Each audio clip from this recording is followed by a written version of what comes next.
So hi everyone. It's my really pleasure to introduce my professor when I studied at MIT. He's an affiliated professor at INSEAD for 23 years.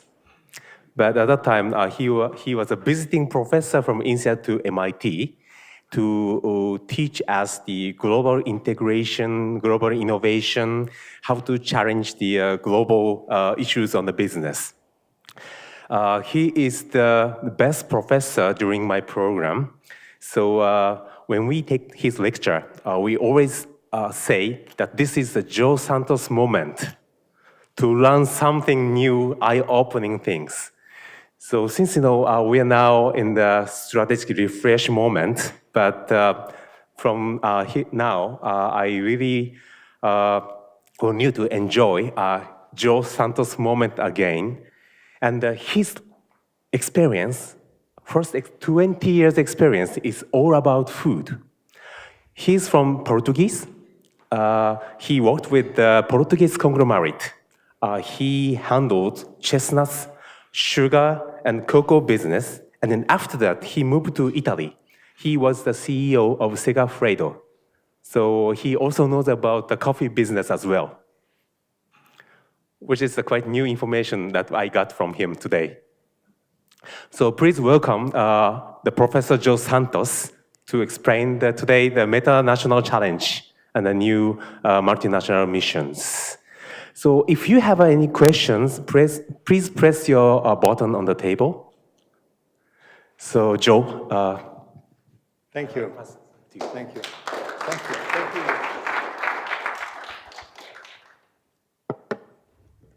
Thank you so much. It's a pleasure. You, of course, spoke to me about Holland for quite some time, and he took this opportunity to invite me to be here with you. So I don't know half of the things that he said that I knew, but I wish I did. But it is true that I had 20 years experience in business before I returned to academia. I started my career in academia many years ago. You don't even want to know how many years ago. In the past century, many years ago. And I've been at UCF since 1995, and most of my research in my field is multinational management, global management, basically. So, following Theo's invitation, I decided to discuss with you today some of my mic is not working.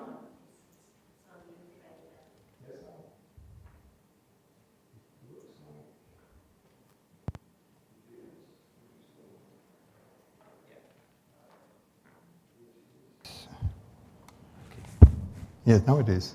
Now it is. Thank you. So this is my own research with a couple of colleagues of mine. Initially, Yves and Peter Williamson. We did quite a large research project at INSEAD in Fontainebleau, where I have always been based, in the late 90s. The first work was published in 2001, and then a series of works were published after that. The most recent with Peter Williamson. He's now a professor at the University of Cambridge in 2015. And I'm going to speak a little bit about that too. So what I'm going to cover with you today is research that basically has taken me for 20 years. And I'll also speak of research that we have ongoing, that I'm doing on trying to understand a little bit better what we call the global world.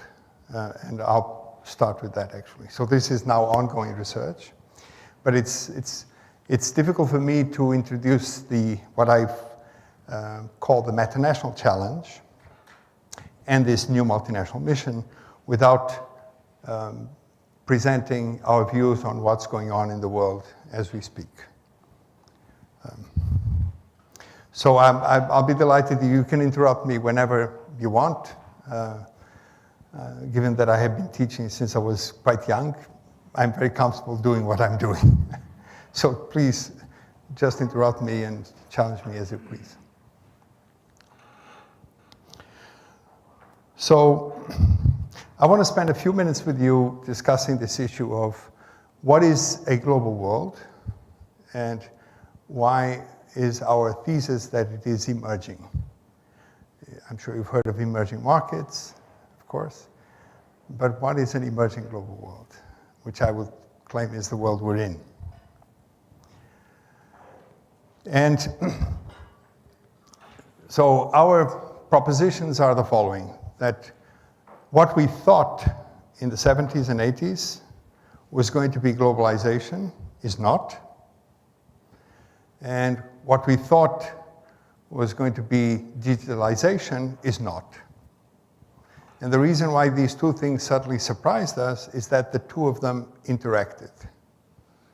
So the nature of globalization was changed by digitalization, and the relevance of digitalization was changed by globalization.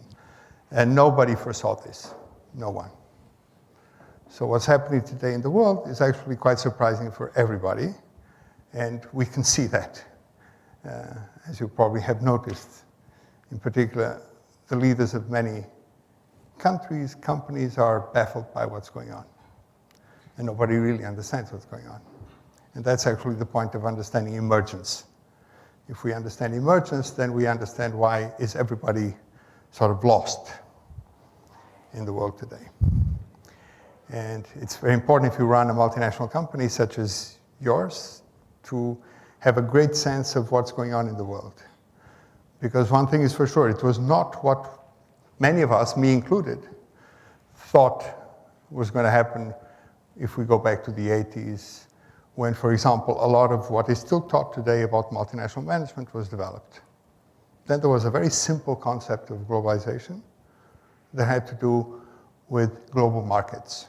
That was it. It's actually amazingly simple. What turned out to be globalization has nothing to do with that. But some are still stuck in that model. So we need to sort of update our understanding of what's going on. So these are the two main propositions. Digitalization nailed globalization. So globalization, as far as I can tell, is done. We're now living in an emerging global world. And there's no way we go back unless there is a huge calamity of world proportions. But also, globalization took digitalization everywhere very quickly and transformed us being human society. So these two things are happening, of course, as we speak, but the interaction of these two are quite remarkable. So what many people would argue today is a backlash to globalization. So many people say we're going back. Our point is no, we're not going back. We're just moving to another phase, which is very different. It's different from what it used to be, but we're not going back. So the belief that we're going back is actually fundamentally wrong. And it's an important thing to discuss. So all these are current sort of anecdotal evidence of this idea that we're going back. So trade is going down, and there's all this political upheaval in certain parts of Europe with Brexit, with the independence of Catalonia in Spain, and of course the wall between Mexico and the US. All these things that seem to take us back is actually not taking us back. Globalization doesn't depend on trade anymore, actually. International trade is no longer the driver of globalization. And so even if trade goes down, that won't change the nature of our world. So that's the point. So this may be actually a phase in the evolution of globalization to a different kind of globalization that we have already entered a few years ago. It's very hard to pinpoint these things correctly. And I will now take some of your time, even at 4:45, which I understand you have been working probably since the morning. I want to take you a little bit to theory and to try to understand emergence. So many of you may already know what emergence is, but I just want to review what emergence is. And I presume that all of you recognize this. This is, by the way, a work by a Dutch artist. And this is a piece of sculpture, modern sculpture. But you do understand what that is, right? That is right. So people look at this and this is a Formula One racing car. But actually it's not a Formula One racing car, right? What is this again? Sorry? These are the parts that make up. No, it's a slightly important thing to distinguish the two. Although it tells us a lot that when you look at that, you actually see the car. Although the car is not there, only the parts are there. But the reason we see the car is that we already saw the car. Sorry, this a little bit may seem complicated, but because we now know what the global world is done. We can't go back. Even if it is no longer done, we still see it. And so it's there, at least for us. So we can't go back, even if we try to. But this very actually beautiful piece of sculpture, modern sculpture, allows us to present the notion of emergence. By the way, that's the car there. So it's a small picture, but I hope you can see it. So emergence is the manifestation of a property of a whole, a system, that the parts of the system don't have. That's what emergence is. So something emerges when it suddenly shows up. So you put parts together by combining them, by connecting them, and suddenly there's a property that was not there before. So it's like magic almost. Do you know what property makes a car a car? It's very simple. What's the difference between a car and the parts of a car? The car moves. That's an emergent property. You see, the parts of a car don't move. But when you put them together as a car, they can actually move at, say, 200 kilometers an hour, which, by the way, even the person sitting as a pilot cannot do. The person can move, but not at 200 kilometers an hour. So that's what we call an emergence. So an emergence is a property of the system, of the whole, that the parts don't have. And it has a very interesting impact, is because when the system shows that property, it transmits the property to the parts. So when the car is moving, all parts are moving too.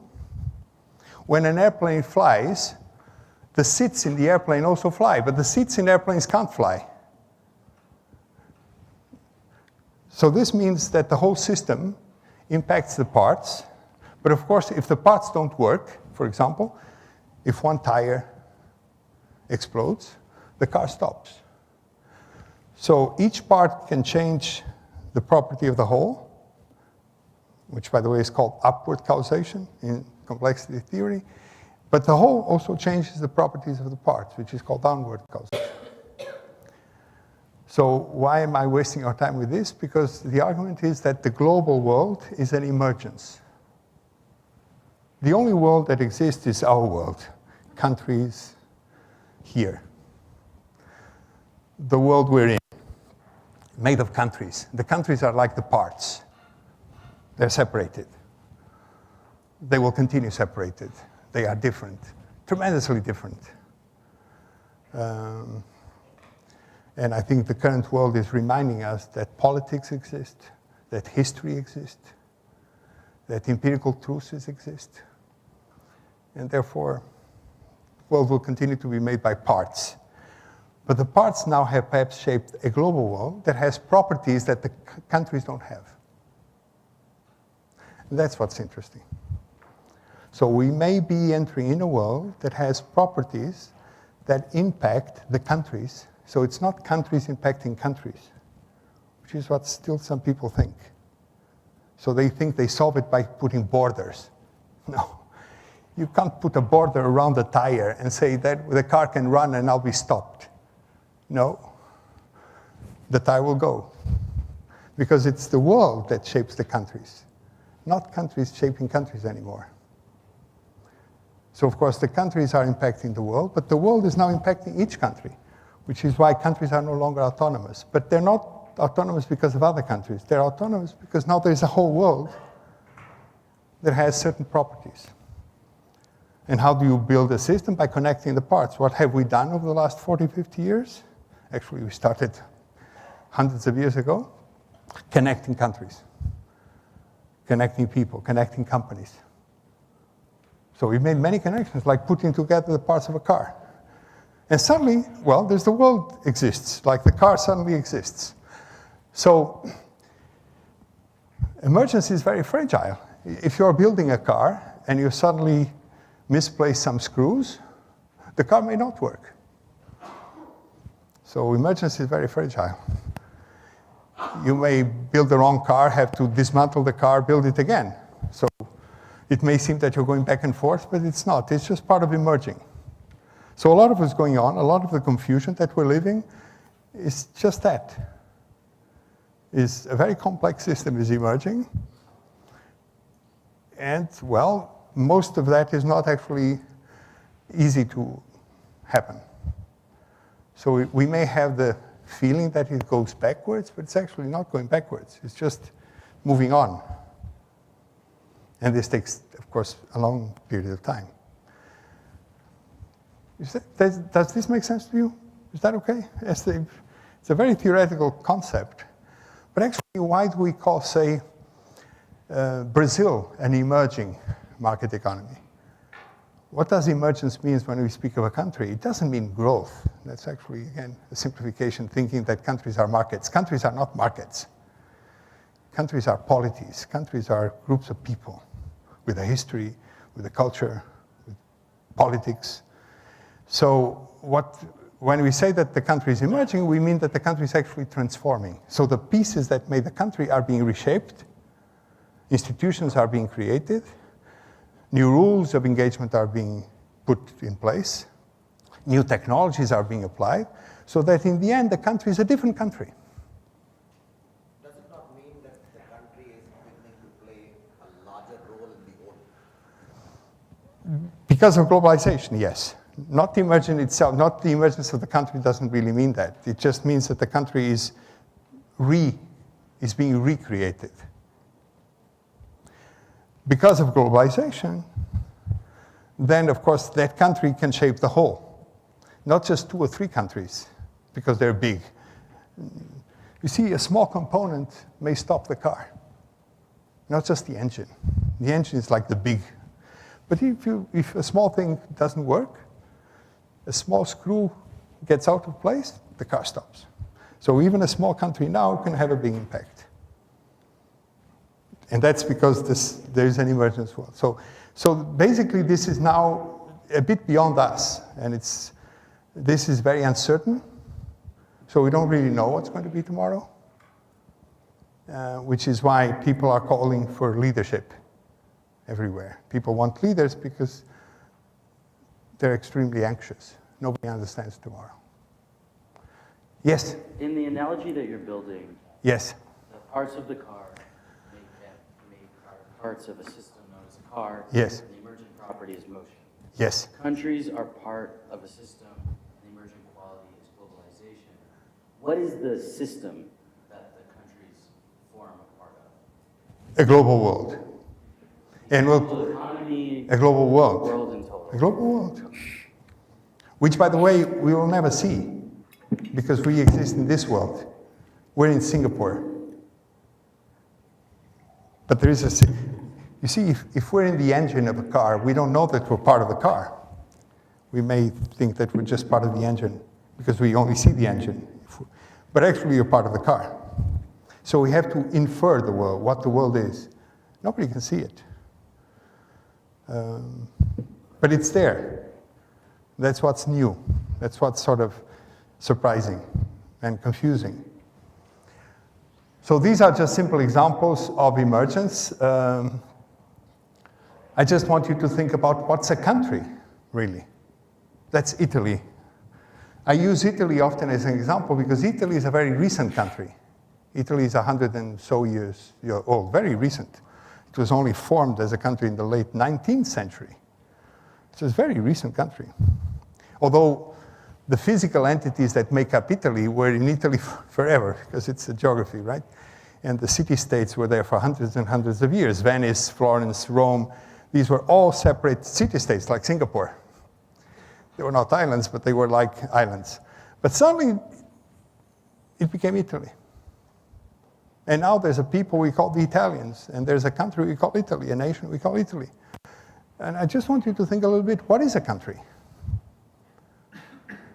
By the way, speaking of Gandhi, Gandhi actually said once, India is an idea, which is a very interesting insight. India is made of what, 30-something different nationalities with I don't know how many languages and histories, and so it's again different pieces, but then they were put together. But India itself is just an idea. It is a physical entity, a geography, but as a country, as a nation, is an emergence. So that's what an emergence. Nobody can see India. I can see New Delhi. Nobody can touch Italy. But you can touch Rome, you can touch Firenze, you can touch Venice. If you go there, you can actually touch. But you can't touch Italy. So that's what I'm seeing.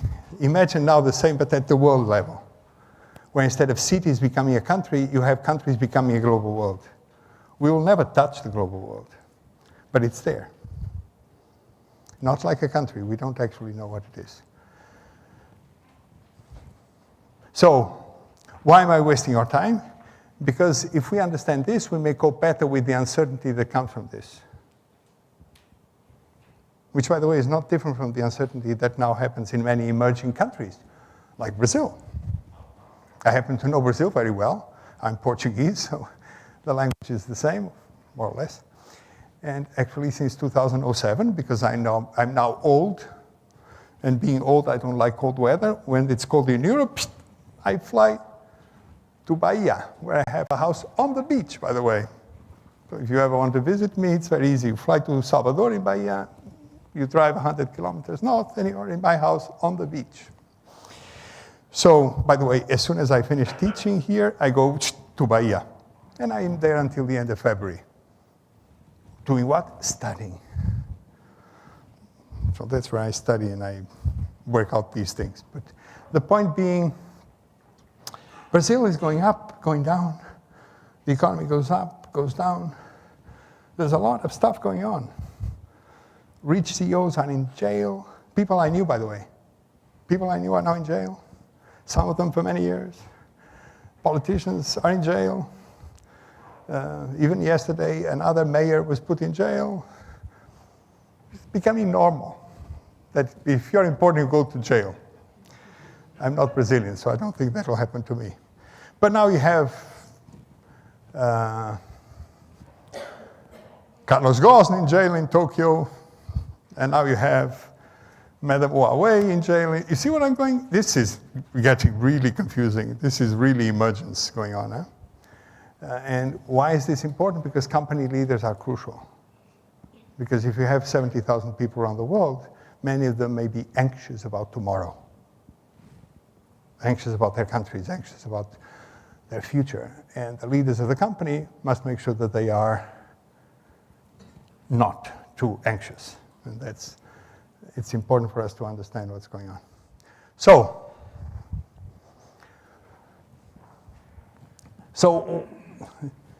what has connected the world, by the way, is not trade. Trade in itself doesn't connect the world. What has connected the world physically are some technologies like ships and planes. They actually connect the world. They bring things from one place to the other, people from one place to the other, right? Schools, like MIT or INSEAD, where people from all over the world go, they learn, they become friends with others, they establish networks, they connect. Old multinationals, you know, all the old multinationals that were here for decades, that have thousands of expatriates and people in various countries that also became friends and colleagues and then speak to one another, send emails and so on. So you see, there's a lot of connections. And what nailed the connections across countries was the internet. So the internet nailed it. Because now it's not just countries that are connected, not just companies that are connected, individuals are connected. Through mobile phones, individuals can now connect to other individuals around the world. So we now have potentially billions of connections at the same time. And so what is the new nature of globalization? It's not the connections by trade or even capital flows, it's the flows of information and ideas. So that's what's new, and we never anticipated this. So that's what's new. That's what made globalization different than just creating a market, which is a very limited. And by the way, globalization took digital technologies everywhere immediately. So I can speak of the US and all these great companies in the US, which mostly are digital technology companies. And I can go to an emerging market economy like China, and we find the same kind of companies, sometimes years ahead of the American companies, like Tencent is years ahead of Facebook, Alipay is years ahead of Apple Pay. And that's actually quite confusing to everybody, in particular in the West. So now we have a big reaction because for the first time in history, a technology that was developed in the West has instantaneously impacted the whole world. This had never happened before. It took decades for the steam engine to get to the rest of the world, sometimes over 100 years. It took decades, sometimes 100 years for electrical power to get to the rest of the world. But digital technology, like that. Why? Because of globalization going on at the same time. And this is, again, very new. And everybody's startled, confused. And there's a lot of reaction. So it's actually not often reaction to trade, but it's reaction to knowledge. Because now people in China, for example, know more about digital technologies than people in the US, or people in Germany, or people in Japan. And that's confusing. People in India know more about certain information systems than people elsewhere. That's also confusing. So there's a lot of stuff going on. And this creates a lot of confusion. Okay, so that's...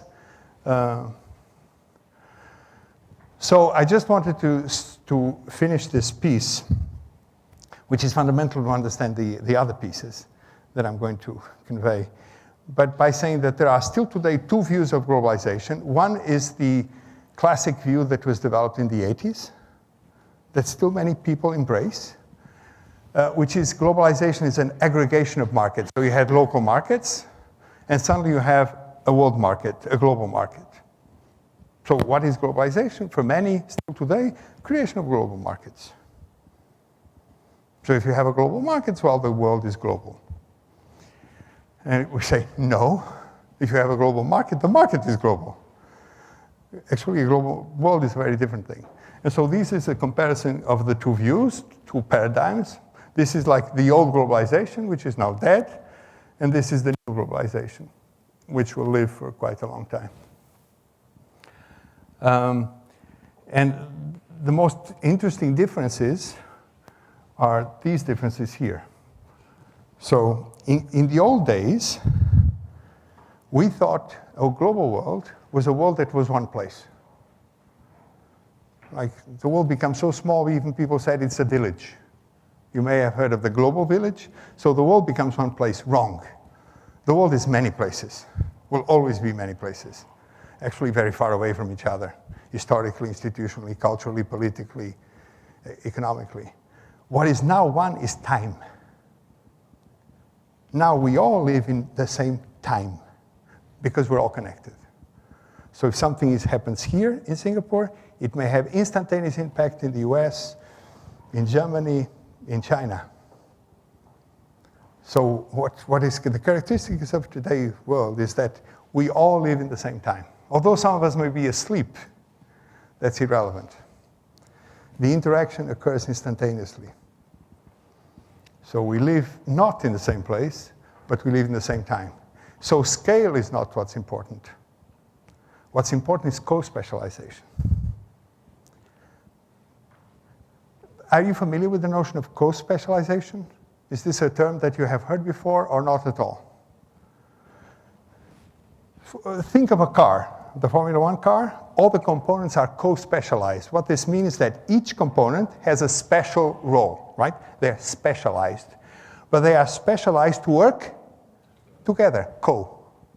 So to be co-specialized means, for example, that I play the piano and you play the violin and we play together. So we are co-specialized. There's no scale effect. We're actually very different. I am a pianist, you're a violin player. We have different knowledge. And how do we become better as a duo? Not by one learning what the other knows, but by one getting better at what one does. So if we want to become a better duo, I need to become a better piano player, and you need to become a better violin player. So co-specialization works the more each one becomes specialized, the more the value together. Scale is actually not very important anymore. Scale is now, in many businesses, what we call an hygienic factor. You either have it or you're not in the business. But you don't make it because you're big. That was true if the world was made of global markets. Actually, very few global markets exist. Very, very few. They're almost all artificial, like foreign exchange and things like that. Okay, so is this just a few things for you to think about, to ponder about? Yes, please. Earlier on, there used to be a comparative advantage across Yes. specializing by region, Yes, by competency, or specializing by whatever your competency. Yes. So how is this different, or has it always been the case, but this is now much more important? What was before was specialization. What we now see is co-specialization. Co-specialization means that even although we may not know it, it's not, I'm not better because I become better. I become better because you're becoming better. And the two of us together become better that way. So co-specialization requires coordination across countries, which markets can't do. So you need management. You need politicians, for example, getting together in meetings like the G8 or the G20. These are meetings in a way to try to coordinate. They're still they still don't really know what they're doing. They get together, they speak, they try to make everybody aware of what each one is doing. And I'm sure you're trying to do the same thing at Olam. Made of pieces, some old, some young, sort of recently acquired, and you're trying to see if they work together. And I say that working together and making them co-specialized is much more important than scale. And that's the nature of the world today. So if the world becomes like this, countries will become more different in the future, not more similar. Because each will try to specialize in accordance to what the others are trying to specialize. So the tendency will be to countries to become more different from one another, not more similar to one another. Which was what the paradigm on the left made us think. Many people thought the world is going to become the same everywhere. Totally wrong. The world is now more different than 30 years ago. Suffice to go to Italy. Suffice to go to Spain, to Belgium, to the UK, where the Scottish want to get out of the UK. That's how more different we are now. One of these days, we're going to see California trying to get out of the States. Things like that. Exactly because because we are becoming more different. And the advantage of age is that I still remember when we were less different. So I have that experience You were? Yes, please. We are seeing forces against all of this Yes. in today's newspaper. So, for example, China doesn't have the capacity to manufacture semiconductors. Semiconductor manufacturing is really there with a few countries, US, Korea, a little bit with Taiwan. China wanted to acquire it. They're very good at assembling those products at a much cheaper cost. So this is, you can live in a global world and say we co-specialize. You can manufacture the semiconductor, but we assemble it and then we ship to you. Yes. But somehow this is not the way the world is looking at it. The US is saying we don't want China to acquire any semiconductor manufacturing capacity. Yes. And China is looking at how can I do that so that I get self-reliance. And this is leading to dispute, right? Absolutely. So what we are seeing today is not countries thinking about co-specialization to get into a global world, but it's more if you get richer than me, or if you have a trade surplus with me, then and everybody is looking more inwards today. And Right. they are getting also the support of the disenfranchised. Because one of the things that globalization and digitalization has done is it has increased the income gaps between the rich and the poor by an enormous amount.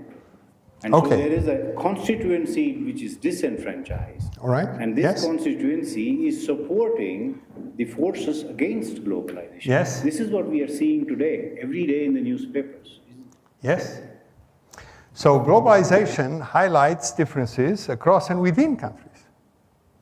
So, for example, this was unpredicted. The more the world becomes global, the more inside the same country, take the US, there's a difference between rich and poor. So we know, for example, the average income per person in the world has increased, on average.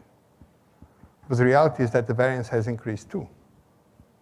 We don't know if this is a feature of the future or a feature of the transition, of the emergence. Perhaps I can tell you 50 years from now, if you don't mind waiting. But it's happening. So China, yes, it does depend on which China we're talking about, because in Taiwan, there's the largest and most important semiconductor manufacturer in the world, TSMC. I know that for the Americans, Taiwan is not China, but I don't know for China, which is the interesting part, right? So, yeah, yes, so it's like who owns the violin, you know? But the point is that, yes, so the more countries, for example, try to close, the more each will try to do more things. So this will create other conditions for co-specialization, but co-specialization will occur. So what we maybe see now is people that don't understand what's going on.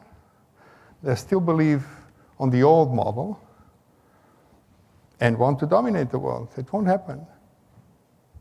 What will eventually, who will win? Nobody will win. I mean, which way will the world go?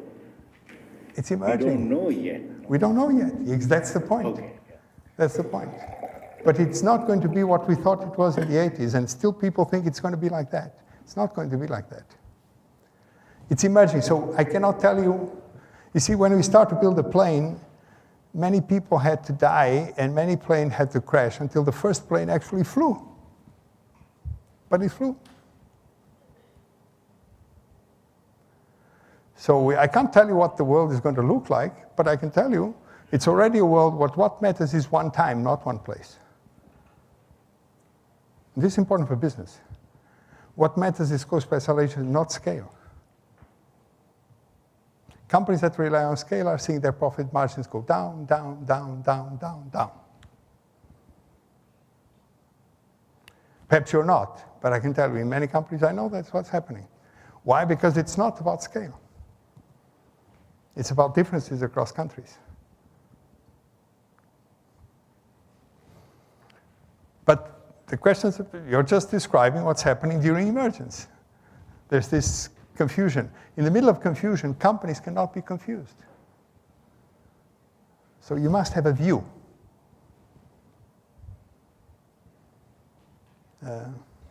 This is, by the way, a great opportunity. So these are some of the features, right? A moment ago, you asked, what does this global world look like? What are the properties?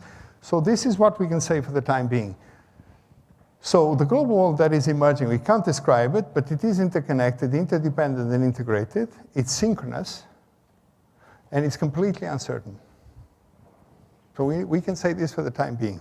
But some of the properties, there are two properties that I would like to cover today in the rest of my talk quickly. One is it disperses world-class knowledge. That's a property, actually, that countries don't have. In a country, by definition, knowledge is equally dispersed, is equally distributed. When you put countries together, world-class knowledge becomes dispersed. In the old days, if you went to London or to the UK or the States, all the world-class knowledge was there. About almost everything, not anymore. Now in many industries, you have to go to many places in the world to get all the pieces required, say, to develop a new semiconductor. In the old days, we used to go to Silicon Valley in California, and all the knowledge about silicon chips was there. Not anymore. Actually, there's no factory of silicon in Silicon Valley anymore, and there's not even R&D there anymore. The R&D is now in Portland, in Oregon, and in Texas, in the States. But it also exists in different parts of the world, different bits. So that's a property of the world today. You can't go to one place and find all the world-class knowledge in one business anymore. So dispersion of world-class knowledge. And the other thing is that the world emerging fosters local emergence. So countries are emerging, transforming, because the world is transforming. And of course, as they transform, the world transforms too. And this won't stop. And for India, or for Nigeria, or for Brazil, it's fine. They've already been transforming themselves for some time. But the US is also transforming. Germany is transforming. Denmark is transforming. And that's confusing, because we have been developed for decades. And these countries are transforming now. And that's where the big problems are. The social problems, the political problems, because people are confused. You got used to be very stable, always, surfing the wave, the latest wave, and suddenly you're being transformed. And you don't even understand what's going on.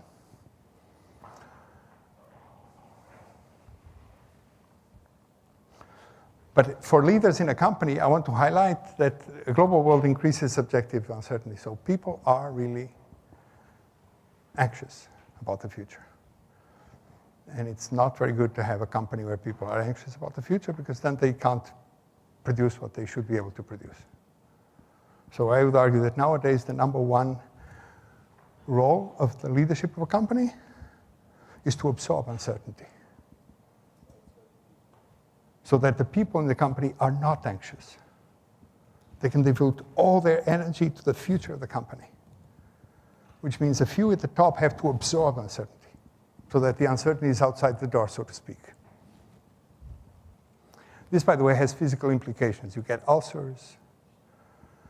You may need, uncertainty is not easy to absorb. It even has physical implications. So you better be in good shape if you want to lead a company such as Olam in the future. So the Metanational Challenge, this is, I hope that now this will be relatively easy for me to explain. So in the past, the vast majority of multinational companies that actually had an advantage around the world owed that advantage to the attributes of their country of origin. This is a very old established theory in economics. So the point is the following. You look at a company, say Louis Vuitton, or Porsche, or Apple. And these companies become usually leaders in their home country, and then they go around the world, and eventually they lead the world. And the question is, why? By the way, many companies go international without a reason. And then eventually they go down. And they became international because of hubris, because of some opportunity that occurred, which then fades away and the company goes down the drain. Unless there is something that actually provides the company an advantage that nobody else in the world has. And so by studying the companies that lead the world in the past, it became clear to economists that the qualities that they had came from the qualities of their home country. Are you familiar with this? Have you heard of this before? I presume so, right? So this, I mean, it initially is the theory of comparative advantage, but then it's brought into the world of competitive advantage.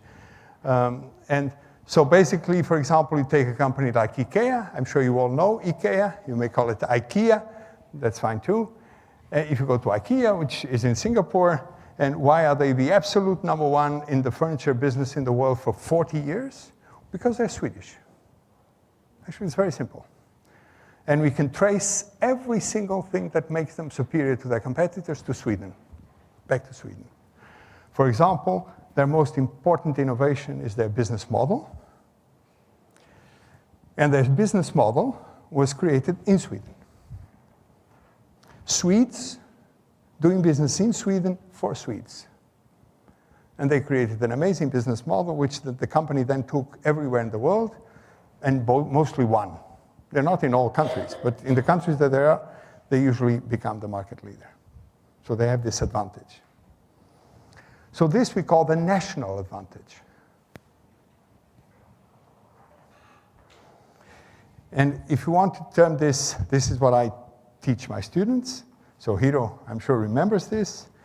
So what does this mean? This means that in the business of furniture, the world-class knowledge required to develop a business in furniture, be it technical knowledge, market knowledge, understanding the market, the business, the competition, the regulations, and user knowledge, understanding what the user does with furniture, how the user values furniture, etc., in Sweden are world-class. So they're like ahead of everybody. So what a company does is just putting these things together. They are there.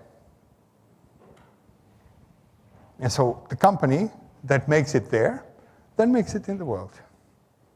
It takes many years, but that eventually happens. Is that okay? So 99% of the traditional multinationals that actually led the world, their advantage was a country advantage. And this, by the way, is just a summary made by me for you. By the way, Hiro will get all these slides, and you can all have these slides. So these are the characteristics that a country has in a business so that the company or companies that become the leaders in that country will become leaders in the world eventually. And probably in many of your businesses, no country has this. So in most of your businesses, no country provides a company world leadership. One of the reasons being because they're very old businesses. And in old businesses, it's very hard to find all the world-class knowledge in the same place. Some pieces of knowledge will be in one country, other pieces will be in another country, other pieces will be in another country, and you can't really go to a country and find everything. But in many businesses you can. So still today, many companies benefit from having all this. And the most important, by the way, these are very important things, that you have in your country of origin the most demanding customer base and the most advanced customers. So the customers that have more knowledge about using than all the other customers in the world. That's why user knowledge is so important. So this is just a set of examples of companies that still today lead the world because of their country of origin. And I'm sure you know all of them. And by the way, nobody has any doubt about their nationality. You know that Porsche is German. And you probably know that Toyota is Japanese and that Armani is Italian and that Google is American, right? Is that clear? And this is true for most companies still today out there. But globalization is basically destroying this. Why? Because of the dispersion of world-class knowledge. The more the world disperses the world-class knowledge, the less a company from one country alone can become leader in the world. So this is just one example that we studied many years ago. This is just a chip, by the way. It's called the system on chip, which is just a technicality. We're not going to go into that. But it is a remarkable innovation, a breakthrough innovation. It allowed, in this case, for hard disk drives, many chips doing different functions to be replaced by one chip called the system on chip. And this innovation, this breakthrough, was done by a company called ST. And when I did this research, when I tried to find out, even inside the company, they did not know where this came from, actually. And when I went around the world and understood where each piece of knowledge required to do this came from, this is what I found. So this is a map, not of where the components are produced. Actually, this is produced only in 2 places. But it's the pieces of knowledge that needed to be put together to design this new chip. So as you can see, they came from very different places, even different companies. In red, you have user knowledge, by the way. Singapore played an important role. Many of you that know Singapore well will know of Seagate. Seagate was the leading company in the world of hard disk drives. And you will know of ST Microelectronics, not ST Technologies, ST Microelectronics, also big in Singapore. This is the company that I'm referring to. So you have user knowledge that the company learned, accessed, and used. You even have competitors like Siemens that gave some technologies, gave or sold around the world. So this is just to show that companies have been able, some companies, to develop new products or new offerings or new business models by putting together pieces of technology, market knowledge, and user knowledge from different countries. And that's what the global world implies. If you have a world where the knowledge in your industry is dispersed, and you can't go to one place to find all the knowledge you need, then the company must have the capability of putting together pieces of knowledge that reside in different places to create something new.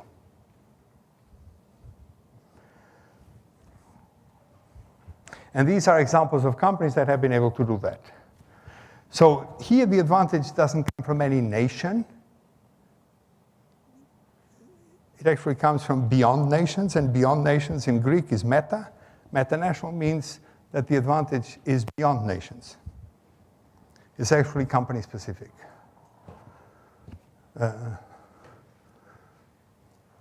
So Boeing, for example, led many years the business of commercial aircraft. Why? Because it's American. Airbus is now a contender. Why? Because it's Airbus.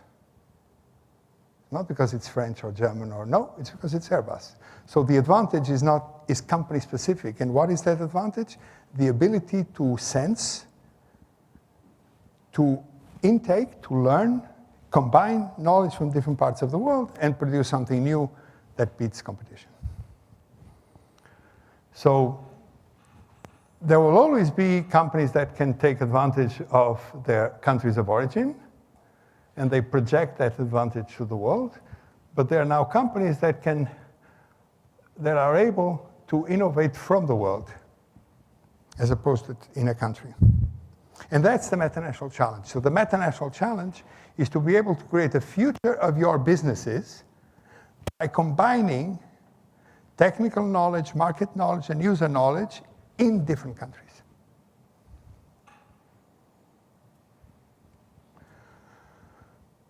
That's it. By the way, I don't really know Olam. I'm not saying that you haven't done it already. I don't know.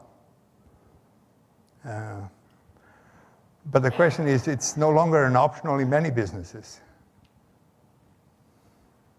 And the more the world becomes global, whatever the shape, the more this will become an imperative, not a choice, in many of the businesses that you're in. Is that okay? It makes sense? So that's the Metanational challenge. The Metanational challenge is, if you're thinking about the strategy of the future, don't think of just going out there and doing what others have done, because this won't take you far, believe you me. Because if they were actually smart as you are, so don't think that you just buy a business and make it better than it already is. It's rarely the case. But you may actually make it better if you can find co-specialization with your existing businesses, and if you can use knowledge that you acquired by entering a business that you're not in, with the knowledge that you already have, probably in other countries, and then with combining those pieces of knowledge, you create something new, a new business model, or a new product, or a new offering, or a new service. Then it makes sense. And that's at an innovation level, the argument of co-specialization. So if you want to enter a business, I'm now going to be very prescriptive. If you want to enter a business or acquire a company, you should think, okay, what's the specialization that we're bringing in, and how does it create value with the specializations we already have? And if you can't find it, don't go there. Because otherwise you may, because of hubris. And hubris, believe you me, put people in jails in Tokyo and destroy companies. And it's a very human thing, so we need to be careful. Success is not exactly a good thing. Sometimes it makes us think that we can do everything well. So, well, why Metanational? This is very quick. Just people sometimes ask, but Joe, why do we need this? Well, we need this because what we know from the past, that this has always happened. So there is an empirical truth. You may know that the world of textile and apparel was dominated by British firms in Manchester for a few decades in the 19th century, and that's gone. We even know now that Detroit, right, was called the Motown, the Motor Town. It was the richest city in the world, like not 100 years ago, but like 80 years ago, 70 years ago, and now it's bankrupt. So we know that certain places give companies a great advantage, and then that disappears. We know that. The question is that now that's faster. Think about Silicon Valley. Silicon Valley was the center of the world of semiconductors in the 90s, 80s, 90s. No longer. Only 20 years after, it disappeared. The only thing that remains is the name, Silicon. But there is no Silicon there anymore. They're still headquarters of Intel and some other companies, but they're actually just headquarters. Nothing of technical is going on there. It's another place in the world. So this is one reason why, and this is very important too, and this I think is very important in your industries too. So globalization made it possible for a company in any country to access the world and buy the same components, the same services that any company can do in a developed country. Right? So for example, this is a Xiaomi phone, which some of you may know is a Chinese phone. The design is Philip Stark. So Philip Stark, which many consider one of the best designers in the world, designed this for Xiaomi. Xiaomi doesn't have to have great designers. Xiaomi can buy the services of the best designers in the world. Xiaomi can buy the services of the best consultants in the world. Xiaomi can buy the services of the best insurance companies in the world, the best subcontractors in the world. They actually do. So you see, nowadays, if you have well-trained managers at the top, a company in any country can access technologies everywhere and buy the same components. Xiaomi is made exactly with the same components that make Apple or a Samsung phone. And it's, by the way, Foxconn that puts it together. So the same company, you see? So there's actually no difference between this phone and an Apple phone or something. And that's shocking for the people at Apple and Samsung. That's quite incredible.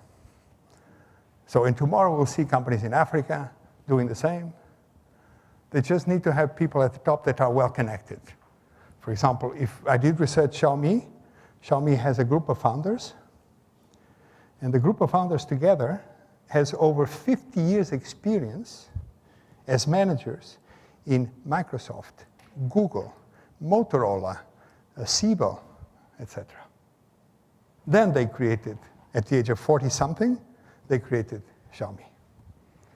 So they're not 20-year-olds. No, they're 40-something-year-olds, 50-year-olds that bring 20 years experience of these multinationals, and then they together, they have all the contacts, all the knowledge, all the Rolodex, all the numbers to call. And that will happen in Africa, it'll happen in India, it'll happen everywhere. And that's shocking for the companies that used to have an advantage just because they were on the West.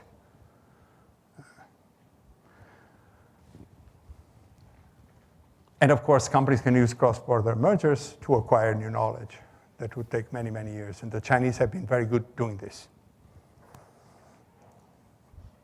Everybody speaks of the big acquisitions the Chinese can't do, but nobody speaks of the small ones they have been doing everywhere. In Germany, in Denmark, in the US, in the UK. Small companies that nobody knows. Which, by the way, remain there. And what they do is they fund them. They give them much more money. So the same managers remain there, happy. And they're developing technologies, which, of course, will be then combined around the world.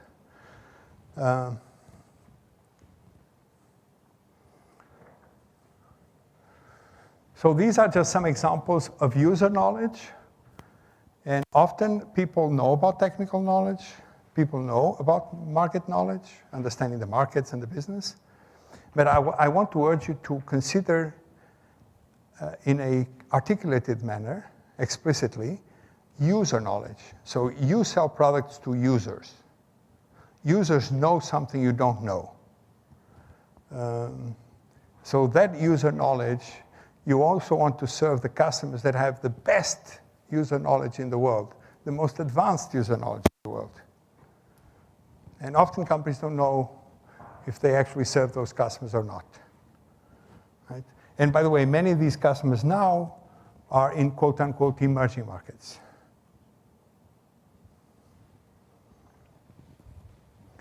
For example, this is the famous example of M-Pesa that I'm sure some of you that know Africa know well.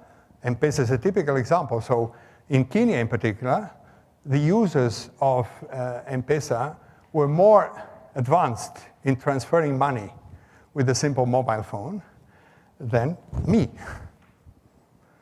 See, here's the case where in the South, there's a market where users are more advanced than in the North, which I repeat is shocking to the North, not to the South because they don't even know that they are more advanced, but it's useful that they should. So many examples. Aravind, for example, in India is probably one of the most advanced buyers of equipment for surgery, for a special kind of surgery to the eye. And so if you make this equipment, you better have them as a customer because they are far ahead of everybody else simply because they buy thousands and thousands and thousands of pieces. And they have to make them work every day because they're expensive in India.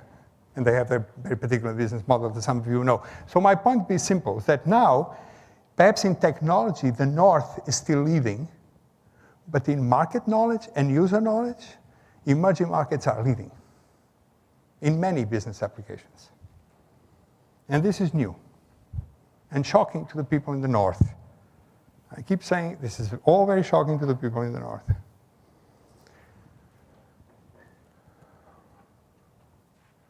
This is just a fun example. Although the Japanese have been for many years now the leaders in the car industry, now with the Koreans, Porsche, BMW, and Mercedes still lead the world, absolutely lead the world in what we call high engineering fast cars. Audi. So the Germans are absolute leaders in this segment of the market. Now just think, Germany is the only country in the modern world, surely in Europe, where there's no speed limit in highways. In Germany, you can speed at 300 kilometers an hour, no problem. No police will stop you.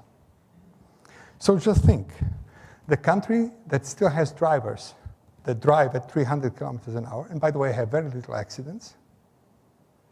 So they have tremendous user knowledge at high speed. Also, is the leading country of the companies that make high-speed cars. So perhaps there is a reason. Well, I don't know, but one thing I know, some people have tried to make that the Germans would create 110 kilometers an hour, and so far, no government has even had the courage to put that to vote. Probably because they somehow know that if they stop that, eventually the cars will, well, the same thing will happen to them that happened to Ferrari. By the way, Italy had no speed limit when I was young. Now it has 110 kilometers an hour. So what is Ferrari? A car that only nouveau riche buy. That's it. Nobody follows speed limit in Italy. Oh, no, you do. You get, believe you me, you do. You better do because you may end up in jail. It's surprising, but if you just get the wrong cop, it may sometimes happen. So the law is very clear, and you may at least pay a good fine. I can tell you because I have a list of fines that I've paid, and you better pay them. Anyway, so that's what I had to say about the Metanational challenge. Right? So now you actually need to make a choice as a company. Well, I think that your choice was probably already made, but I don't even know if you have a choice. So my point is that now you need to make a choice. Actually, that's the first choice you need to make as a company, which is, if we're going to lead the world in our business, are we going to base that in finding the best country for each business, and then leading that business because we are in the right country? Or in our businesses, there's no more right country, and we will win in each business because we will be able to combine the most advanced knowledge required in that business by finding it around the world and putting it together. That's a new choice. This choice didn't exist 20 years ago. Now, these are examples, in this case, of Chinese companies that do it aggressively, but we don't want to go. This is an example of Embraer. You probably know of Embraer, which is one of the leading companies in regional jets. It's Brazilian, but of course it's, as I say, from Brazil, but not of Brazil. They have also combined advanced knowledge from everywhere in the world, including user knowledge from the US to design these planes. So I can give you many, many examples of companies that have done this. And this is a startup as we speak. So this year, a new company was announced, just a startup. It may fail tomorrow, I don't care. But it's a very interesting example of the companies of today. So you've probably never heard of Byton. So Byton is one of the companies, it's technically a Chinese company that has introduced the prototype of a car supposedly far ahead of Tesla. That's actually that car. And from day one, from the day they announced the startup, they had offices in Munich, in Santa Clara, in Nanjing, Beijing, Shanghai, and Hong Kong, when they started the company. And who founded the company? Two Germans. One of the number two, one EVP of BMW that left BMW to start the company. And the other one is a German that has 20 years experience of running joint ventures of Nissan and by BMW in China. So he's a full versed in China German, and all very senior. The two of them super senior, like almost CEO material. They decided to get out and create this company. The head of design is a French guy that lives in München that was one of the heads of design of BMW. And then they hired people in China, in the US. They opened, of course, what is the office in Santa Clara for? I'm sure you can guess, even without reading, to develop automatic pilot, because they know that that's the center of the world for that. And Munich is where they're going to design the car and can keep designing the car. And of course, China is what they think is going to be the most demanding market, the most advanced market. So they want to do it in China. Also, it's probably where the government is going to give them more money. And they made the company Chinese. They're probably going to IPO it in. And again, these are 50-year-olds, 50-something-year-olds. extremely experienced managers that know the world. If you want to have some fun, just go to the site of the company and see they have all the founders and the company and the people they've hired and their CVs there. Pretty amazing to see the CVs. I mean, it's like the list of who's who. They may fail, but if they fail, wow. They could also succeed, which will be interesting to see.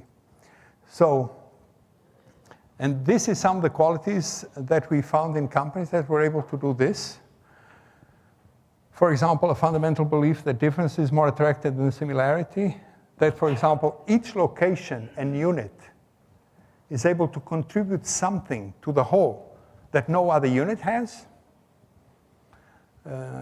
This is also something that I urge you to find out. You know, you have units everywhere in the world. Try to be able to articulate what knowledge, what capability does this unit have that we don't have in the rest of the world. Because if you have a unit that has capabilities that exist in other parts, that unit may be shut down tomorrow. And the manager of the unit needs to be aware we're not contributing any special. We don't have a specialty that the company needs. So finally, and I'm sorry if I'm being a bit too long, but we already had some questions. And any questions so far? Because we're going to, this last part is very quick because I know Olam has done this. I just want you to know that we know that Olam has done this. So I hope you don't stop doing it because then you probably won't be what you're now. Sometimes academics are good for that. Any question about this? About this notion of spotting in the world where the knowledge is that matters in a business, trying to put it together, and going about acquisitions and downstream integration by thinking this way, and not the traditional way, which is margins and all that stuff, which is really a bit passé. Yes, please, Eric. Recently, Dyson announced that they're going to manufacture electric vehicles in Singapore. Yes. And they're a vacuum company. Yes. So what knowledge do you think that they see specifically in Singapore that will help them achieve their goals with electric vehicles? I don't know. Can't say. Would be speculation. As an academic, I don't do that. By the way, perhaps what they find here is also the possibility of a government that may give them some financial help, for example. Or they see a very stable environment from where to serve Asia, which is probably going to be a more demanding market for electrical vehicles than the North. I don't know. So I don't know. I can't say. The stated reason was that they want to access the Chinese market, but they'll get IP protection in Singapore, and they won't get IP protection in China. That could be That is what could be the that. common Yeah, Singapore thought has that advantage. Now more than ever, actually. So Hong Kong's advantage get is the going IP down. protection in China. Singapore is very worried with Hong Kong, I know, about 15 years ago. That worry is now past. So every electric car manufacturer is counting on the Chinese market to make money. That is the biggest market. That's where the massive adoption will be. Yes. And China is very concerned about pollution and their environmental footprint. They want to drive electric car utilization. Absolutely. So they want the market, but at the same time, they want to protect the technology because they're afraid the Chinese companies will want. Absolutely. The Germans just want to create a car, so they don't actually care for the intellectual property, it's theirs. So they just want to... This is a very interesting one. There are two German humans sitting in China, but Yes. probably the money is Chinese and the technology will be available for Chinese. Eventually, how that unfolds, we don't know. Maybe the government will force them to list it, and the listing process, there will be Chinese shareholders, so the capital is preserved in China. Because all that you're saying, yes, I think it's great, but there are forces against it. There are forces, national forces that are working against it. Yes. Today, and we see it express themselves more and more through various things like Brexit and all the things that are happening, the trade wars and the arrest of the... I don't disagree with you. I'm with you. But that's why there's something we call company leadership, to make choices. Yes, if all this was easy, why would I be here? Why would you be here? apart from the invitation of Hiro, of course. So very good. So again, my only contribution, yes, please, sorry. I just have one How question. do, Kemsi? Shamsi. Shemsi. Interesting name. Where is Shemsi from as a name? From Morocco. From Morocco. Shemsi. Très bien. S'il vous plaît. So I just Yes. have a question about how do you enhance this metanational advantage, because the company that produced the ship that you presented, you said yourself they didn't know really from where it come from. So Yes, exactly. So my question is, when the company became so big that you have a lot of knowledge that is separated, Yes. like which type of structure, or how do you like make those, like how do you make sure that all this knowledge combined to do innovation? Yes. So one way to do it is, for example, to create a map of the world with your units and even your customers, and find out which, to list in every business, what technical knowledge do we need, what market knowledge do we need, what user knowledge do we need. You make it explicit. You have a team of people doing this. And then you find out in the world where it is. And then you find out ways of putting it together. So you actually make it explicit. It make it a project, as opposed to doing it by intuition, which is what these people did. So many people in ST, which, by the way, as I'm sure you know, has a very important unit in Casablanca, for example. Actually, a former student of mine is in Casablanca as we speak, in that plant. But the point is that often companies do things because of the intuition of their managers. Because they've been around the world, they kind of sense things and they do it. That's fine when companies are small and growing. I don't know why I'm saying this to you. But then companies become big. And then there's younger people. Sorry, less experienced people. And then they don't know.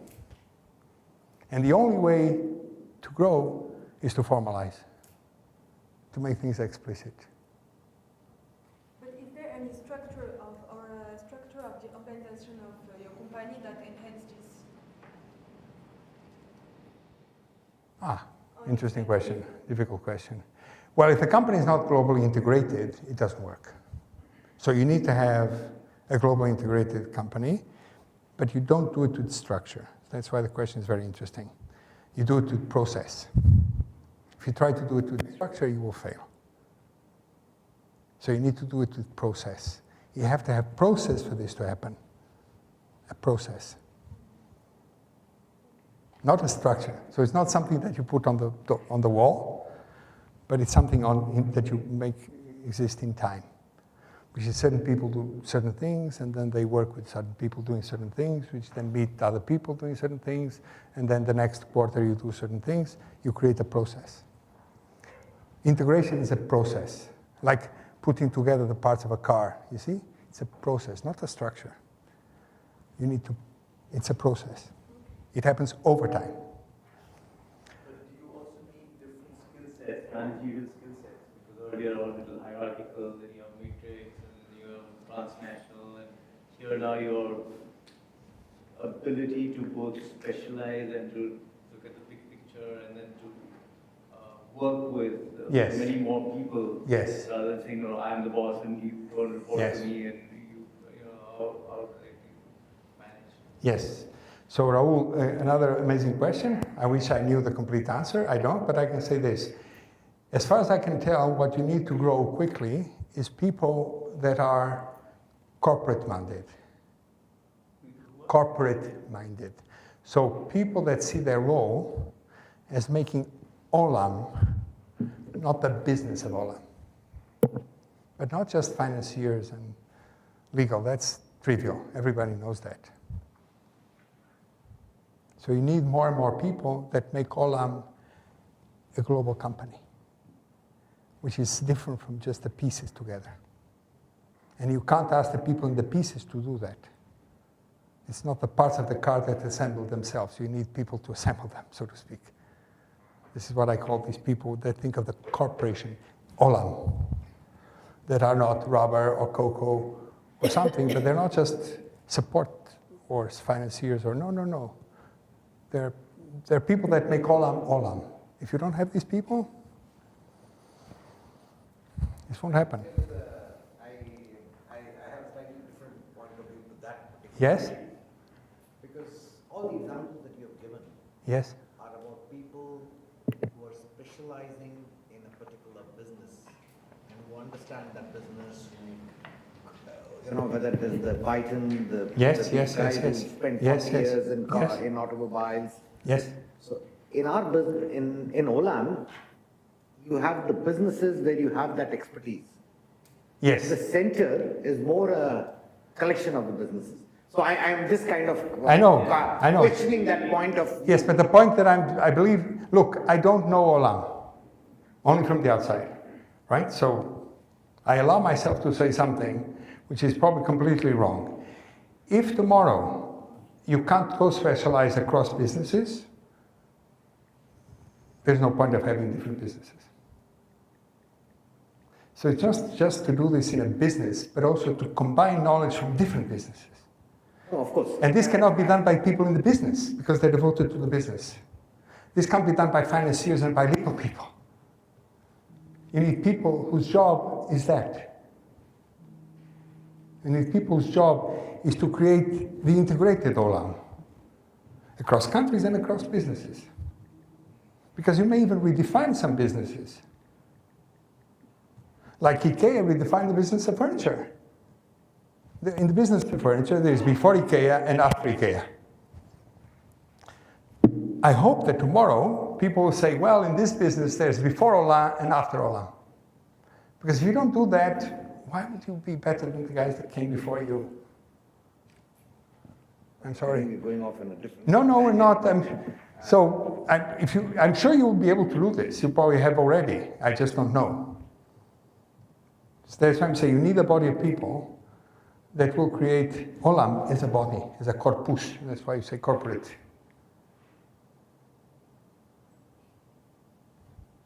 But I don't know enough about your company to know if people identify with the business, if they identify with the country, if they identify with Olam, really. But I guess you need all those that you mentioned, right? You need the specialist and you need the person who's going to be the glue and you, because the guy who understands the customer really well or the guy who understands the supply chain really Yes. well and the guy who's looking at some different sort of thing across business. But these people I'm referring to, and this came also from Shamsi's question, are very few people. In my best estimate, if you want to create one Olam, if you want to create a global integrated firm, which is a condition to be Metanational, you can't be Metanational if you're not integrated, you need around 0.5% of the people able to do that. So you're 70,000 people, I don't really know your businesses that well, so I can't compare with other companies that I've studied. But even if it is 0.5% of 70,000, we're not talking a big number. It's a relatively small number. And perhaps in your businesses, you may need a bit less than 0.5%. So we're not talking a lot of people. But if you don't have people specialized in doing that, if you don't have people specialized in splitting the knowledge we have in every location and even outside our company, if you don't have people specialized in the processes that put that knowledge together, this won't happen. Nothing of this happens naturally, by the way. What happens naturally is that when we are in the same office, then we combine things naturally because we're in the same building or in the same whatever. Or we're in London and the stock market is there, or the cocoa market is there, or the coffee market is there, the customers are there, and we are here, we meet every day, we go to dinner together, and so we combine knowledge without noticing. But if we are spread around the world, this does not happen. So in another presentation, I could show that the more the world becomes global, the more we need management. Actually, the amount of management increases, not decreases. Increases. Because it's actually you can't make things happen automatically when you are dispersed. If you want innovation, you put people in a garage, hence the metaphor of a garage to create a new company. Byton is not a garage. Byton has people in many garages. Well, because it has super managers on top, which may still fail, by the way. It's not a guarantee for success. I know that I should stop now, absolutely, and I don't like to take more of your time. But would you mind if I take 5 minutes? You don't mind that? Is this flexible? I'm trying to understand the companies. Part of understanding the companies to see if you're flexible or not. Very honest. Yes, that's fine. It's good. Yes, you look like a Portuguese, so I'm at home, you know. Now, this is something you've already done, so I know that you've done this. So my point here is very simple. So the more the world is global, the more local matters. So nowadays, actually local is more important than in the past. Why? Because locals are emerging. So it's not that China is different from India. No, it's that China is changing every day. By the way, India is changing every day, Nigeria is changing every day, Morocco is changing every day. So it's not the countries are different, they're all changing. So if it is hard from Singapore, if you're in the headquarters, to know the countries, imagine to know how they are changing. Even the people there don't know. So that's why the more this occurs, the more being local is important because you're there. You actually understand what's going on. The harder it is for headquarters to function. And so what we found, which is quite surprising. By the way, this is Jeff Immelt from GE, which is a remarkable company. And it's very interesting to see what he said before he left. The days of cycling global ideas through a central headquarters is over. Globalization requires pushing capability to local teams who are empowered to take risks without second guessing. And of course, we could say, and you needed 2016 to find this out? A good global leader has an appreciation for how people do their work in a local culture. Yes. They try to make a team's work meaningful to their countries. This is not obvious. And GE, of course, did not know how to do this. So the point is, if you have people in Morocco, you need to make sure that when they work in Morocco, they feel that what they're doing is for the benefit of Morocco, not the benefit of Singapore or London or whatever. Because we're human beings. We're not economic agents in a market. We actually have feelings. We have allegiances. We love our countries. And so if the country is transforming, you must make sure that the people that work for you in the various countries have the feeling that Olam is helping their countries through them, as opposed to exploiting their countries via them. By the way, I'm almost sure that you do this. So as far as I know, namely from research that my colleague Peter Williamson did on Olam. Peter wrote a case years ago. So I do believe that you actually do this. I just want to make sure that you have the theory about it. Yes? Given GE's performance in the past years hasn't been that great. No. Would you say they failed? Yes, dramatically. So, I mean, there are academics that wrote this stuff, including myself and others, 20 years ago. This is nothing of this is new. So it's astonishing that the CEO of GE says this in 2016. Reflecting on Yes, yes. By the way, GE failed as a multinational, not as a corporation. What we see now is their failure as a multinational company, unable to integrate around the world, unable to make people feel that they were working for their countries, but rather working for shareholders in America, things like that. So that's a failure as a multinational, not a failure as a company, as a corporate in different businesses. They still have the best people in many of the businesses they're in. Yes, absolutely. So some companies, so what Peter and I have noticed, and we've written about it now, and we've developed a theory about it, is that local companies, in this case Natura is a Brazilian company. Some of you know Brazil?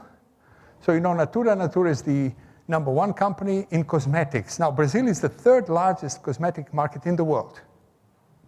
All multinationals have been there forever. Avon is there since the 50s. L'Oréal, #1 in the world, is there from the 60s. No limitation, no law stopping multinationals to lead.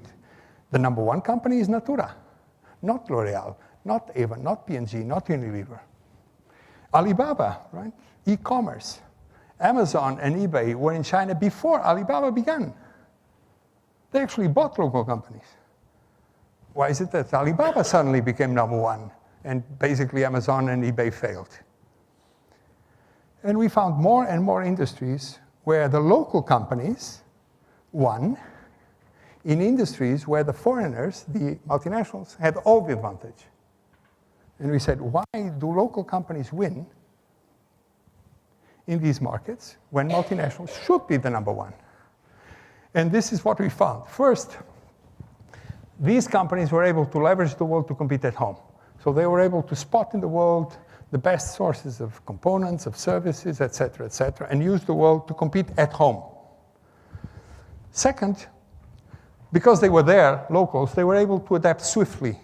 And if a market is changing, you can't send an email to headquarters saying we need to change the way we package our product and then wait 2 months for the reply. Because by the time you get the reply, the market has changed. So if you try to adapt, you're always late. Because markets are emerging, changing fast. But the most important thing is this one, is that these companies not only did this, they actively participated in the transformation of their home country. So Alibaba is part of modern China. Alibaba made modern China. Natura made modern Brazil, a piece of it. So there are companies that have been able to be in an emerging country and be part of the development of that country, producing what economists call externalities. I don't know if any of you is an economist. So some companies produce positive externalities. So not only do they make money, the locals make money by training them. So we found 5 strategies. And you will tell me which one Olam follows in many of the countries that you're in. So you engage deeply with distributors, customers, and users, meaning, for example, you train them. You train distributors. You train users because they don't even know how to use what you bring. Or you partner and co-create with local suppliers. Again, you work with local suppliers to bring in the best technologies that can be used in that country that the local supplier couldn't find, but you bring them to them. You teach them, you work with them. You foster development of local talent. You train local people. You shape the regulatory and institutional environment. You try to work with local authorities and work with them, say, to regulate the use of water or to regulate the use of power or to regulate the use of, fertilizers. And finally, you participate in the broader development of society. Many of these companies, like the case of Natura for sure, whom I know personally very well, and Alibaba, their leaders speak to their countries. And when they speak, the country listens. Others, managers listen. The people, the younger people listen. For example, Natura was the first company in the country. One of the leaders of Natura was the first leader in the country to speak for sustainability. I know that you care for sustainability. Natura has used the triple bottom line since 2001. So they now have 17 years experience of using the triple bottom line to make any choice, to find out their, et cetera, et cetera. And one of their leaders, at least, spoke in public to other industrialists, to newspapers people, about sustainability. Like Alibaba, like Jack Ma does all the time, speaking about the future of China and how digital is important for China. So people actually, the local leaders engage, right? So this is what we found. So we found that if a market is emerging, the companies that lead that market are companies that actively participate in the development of the country by following one or more of these strategies. And we call this local integration as opposed to local adaptation. So you don't act local, you become local. So if Olam is in Nigeria, for all intents and purposes, it's a Nigerian company. And the Nigerians think of it as a Nigerian company. If you're in Singapore, people in Singapore think you're Singaporean. Wherever you are, people think that you are from there. Because you care, basically. This is, by the way, not CSR. You don't do this because you're nice people. No, you do this to make money. We're in business to make money. So this is actually what led to these companies having a higher market share than foreigners. So have there been some And we found some examples of foreigners like Novo Nordisk in China and some other examples, even Olam in Africa, and working with the local suppliers. The thing that I saw in the movie when I came in, I don't know if it is PR or if it is real, but you should know. At least it's nice PR.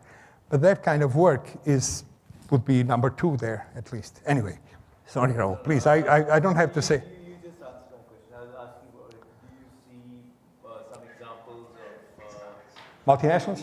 these sorts of companies making a success across their own country of origin? Because Natura is Brazilian, Alibaba is Chinese. Yeah, so we've seen this by companies that are local, but we also saw some multinationals that were able to do it. Olam is an example. For example, another example is Novo Nordisk. You know Novo Nordisk? Novo Nordisk is the leading company in the world of insulin for diabetes, insulin. And they went to China. Diabetes is a very important disease in China that kills a lot of people. It's a very expensive treatment. So what they did was for years and years, they have been there for now almost 30 years, 25 years, they trained doctors. They created centers to train nurses.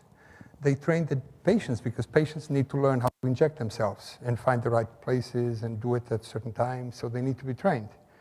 They created the lab to develop products in China for China. They created the capacity to produce there. Now they have 65% of the market. And it's one of the most profitable markets in the world. And the Chinese government is very happy. They worked with the Chinese government to create rules about what diabetes should be dealt with and so on and so forth. So that's an example. We have other examples. Okay, so this is one of the reasons why we believe companies like Olam may have a tremendous impact. Why? Because in a way, your leadership came from a developing country. So you are very sensitive to this. You see, if you are grown in Denmark or Sweden or the US or Germany, you're not sensitive to this. Because in your country, you didn't have to do anything for the country. The country was already there. The country was already developed for you. You just took advantage of your own country. But those that come from places that were not there, they had to be transformed by themselves sometimes, are very sensitive to this. So I hope you don't lose that. As you become multinational and you hire people from all over the world, that this sense that we need to be locally integrated everywhere is still a very important piece of your explicit strategy, and that you explicitly make sure that this happens. That's it. I'm sorry it took longer than I anticipated. I found the questions very interesting, by the way. I wish perhaps we even have more questions. But so I'm happy. I enjoyed being here with you. I hope you also enjoyed all this stuff. There was perhaps too much stuff for the time that we had, but it's always like this, right? We want to condense everything. So thank you. Thank you very much. Thank you.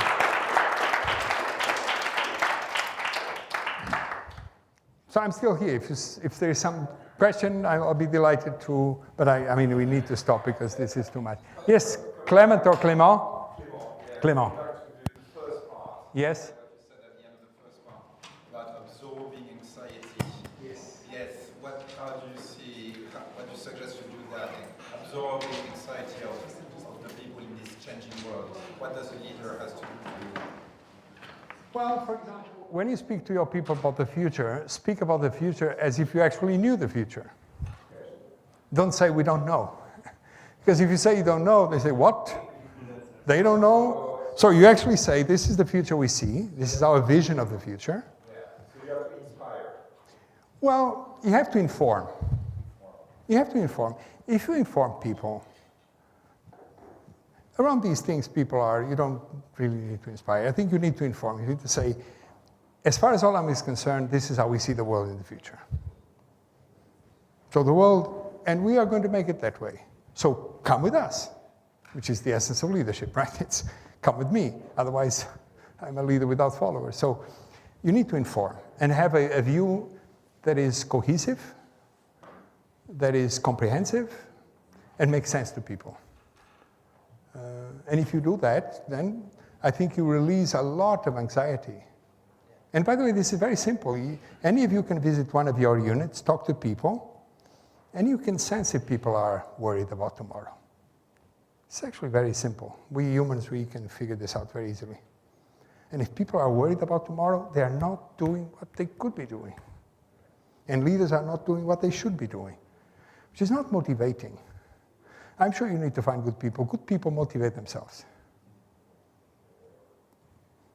And surely at the level of your 600 or whatever, the management of the company, if you need to motivate them, there's something wrong with the company.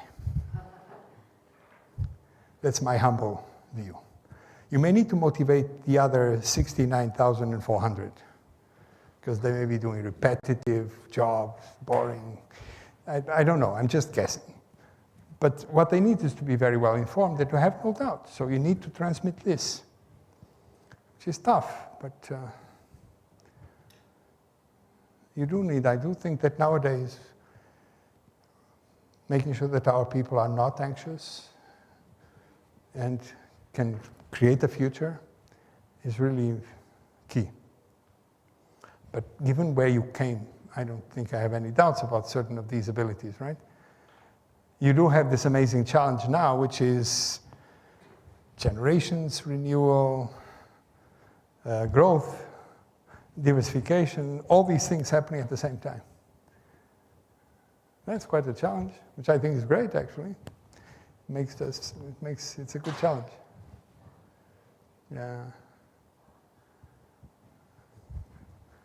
Right?